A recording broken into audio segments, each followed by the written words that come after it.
اور وہ خط 1 2 3 نہیں آئے، وہ خط اتنے تھے کہ 3 بوریوں میں بھرے تھے امام حسین، 3 بوریوں میں۔ اب مجبوری ہو جاتی ہے، حق کے لیے کئی دفعہ بات کرنا مجبوری ہوتی ہے، اگر نہیں کرے گا تو پھر اس کو بھی قبر میں جواب دینا پڑے گا۔ امام علی مقام رضی اللہ تعالیٰ عنہ نے مکے میں اب لوگوں کو جمع کیا مشورے کے لیے۔ ہر بندے نے کہا حضور وہ بلا تو رہے ہیں پر اپنے وعدوں کے پکے بڑے کم لوگ ہوتے ہیں، بڑے کم لوگ، جسے زندگی ہو پیاری وہ یہیں سے لوٹ جائے۔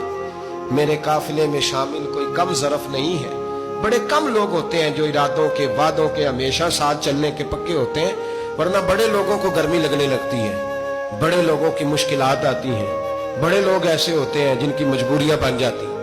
کہا حضور وہ پکے نہیں، آپ نہ جائیں۔ ہر بندے نے کہا حالات ٹھیک نہیں، حالات گراؤنڈ ریالٹی صحیح نہیں، یہی مشورہ آج بھی ہر بندہ دیتا ہے، ابھی حالات نہیں۔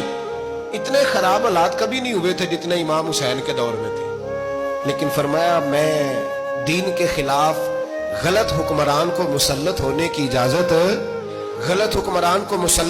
اجازت مزاحمت کروں گا، مخالفت کروں گا۔ امام کہنے لگے کوئی بات نہیں، وہ میرے ساتھ چلے نہ چلے لیکن میں کوفے جاؤں گا، وہ لوگ میرے ساتھ کھڑا ہونے کو تیار ہے تو وہ جھوٹ ہے یا سچ ہے پر میں چلوں گا۔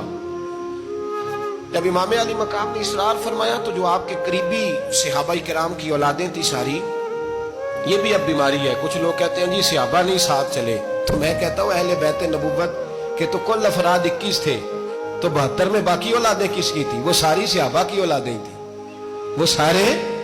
پتہ نہیں کیوں اس طرح کا فلسفہ بیان کیا جاتا ہے جس میں حالات خراب ہو۔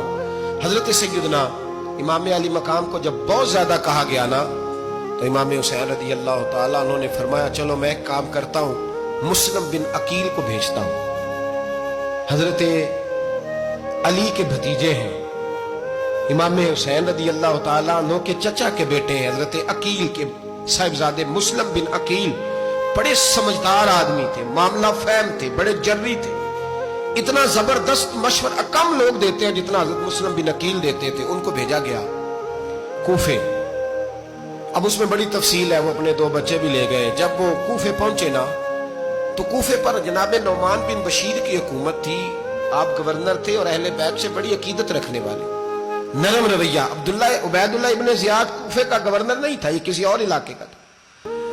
جب آپ وہاں پہنچے تو نعمان بن بشیر نے دیکھا کہ حضرت مسلم بن عقیل آئے ہیں تو لوگ دوڑے ان کی بیعت کرنے، بھاگے، اتنے لوگ جمع ہوئے کہ ایک دن میں 17,000 آدمی نے بیعت کر لی۔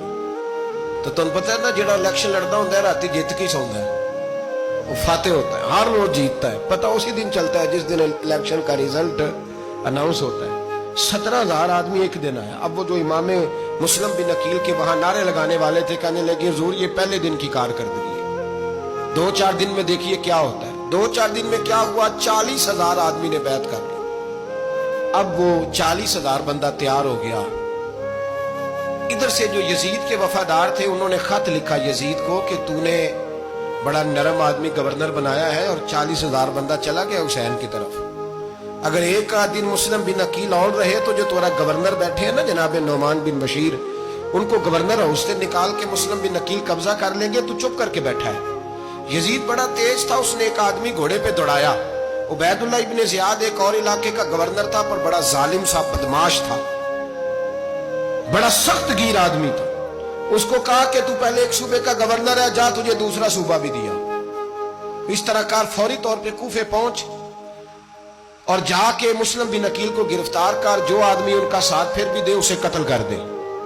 اس نے کیا کیا؟ وہ آدھی رات کو آیا، منہ چھپایا، جبہ پہنا، لوگ سمجھے امام حسین آ گئے۔